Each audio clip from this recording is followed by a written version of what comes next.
বাবা যাকে পথে দেখছে তাকে কোল দিচ্ছে। নদিয়ার ভাগ্যাকাশে গৌর হরি উদয় হলেন ভাবের আবেশে। নদিয়ার এক নাগরী অপর নাগরীকে ডেকে ডেকে বললেন, ও নাগরী, বলি ও নাগরী, দেখ নদিয়ার ভাগ্যাকাশে সোনার গৌর এসেছে। গৌর হরি নদিয়ার মাঝে উদয় হয়েছে ভাবের আবেশে। আচ্ছা বাবা বলুন তো গৌর হরির কয়টি ভাব? কয়টি ভাব? হ্যাঁ, পাঁচটি। তাকে কি? শান্ত, দাস্য, সূক্ষ্ম, বাৎসল্য ও মধু। এই পাঁচটি ভাবে বাবা আবার পাঁচটি ভক্ত ভগবানকে লাভ করেছে। কি কি? শান্ত ভাবে শনকাদিমণি, দাস্য ভাবে বনের পশু হনুমান, সূক্ষ্ম ভাবে অর্জুন, বাৎসল্য ভাবে মা যশোমতী, মধুর ভাবে প্রেমময়ী রাধারানী। হরি বল। আজ গৌর হরি ভাবের আবেশে নদিয়ার মাঝে এসেছে। এসে কি করছে মা? আজুরি গৌরাঙ্গের মনে কি ভাব উঠিল, ধবলি শ্যামলি বলে ডাকিতে লাগিল। গৌর হরি ভাবের আবেশে নদিয়ার মাঝে এসে ধবলি শ্যামলি বলে ডাকছিল। কেমন করে? ধবলি বলি ও শ্যামলি, ও ধবলি, দেখ এদিক পানে আয়, ছুটে আয়, এদিকে আয়, গৌর ভজন করবি যদি একবার ছুটে আয়। গৌর হরি ধবলি শ্যামলিকে ডাকছে মা। কেমন ভাবে? ডাকিয়াই ধবলি আয় শ্যামলি, ডাকিয়াই ধবলি। হরি বল, হরি বল।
ধবলি শ্যামলি বলে ডাকছে। ধবলি বলি ও শ্যামলি আয়, ভজনের বেলা যে চলে যায়, তাড়াতাড়ি ভজন করতে হবে তো, তাড়াতাড়ি সাধন করতে হবে তো।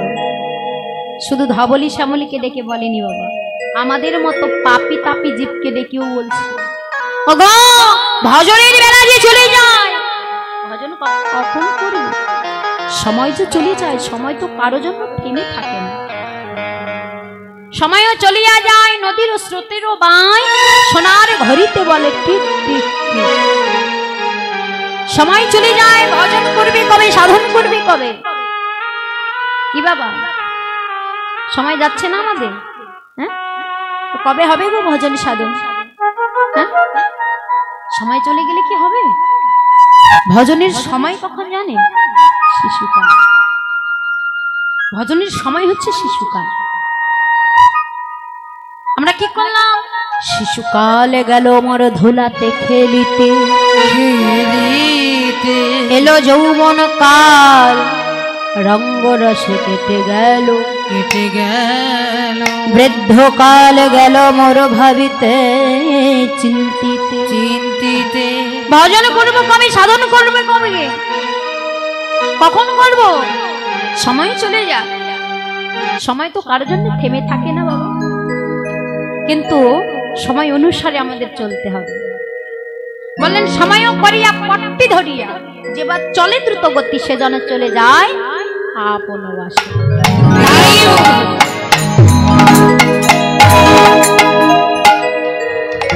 সময় থাকতে সাধন করতে হবে, সময় থাকতে গুরুর চরণাশ্রয় করতে হবে। আমরা সকালে দীক্ষা শিক্ষা মন্ত্র গ্রহণ করেছি, তাই না?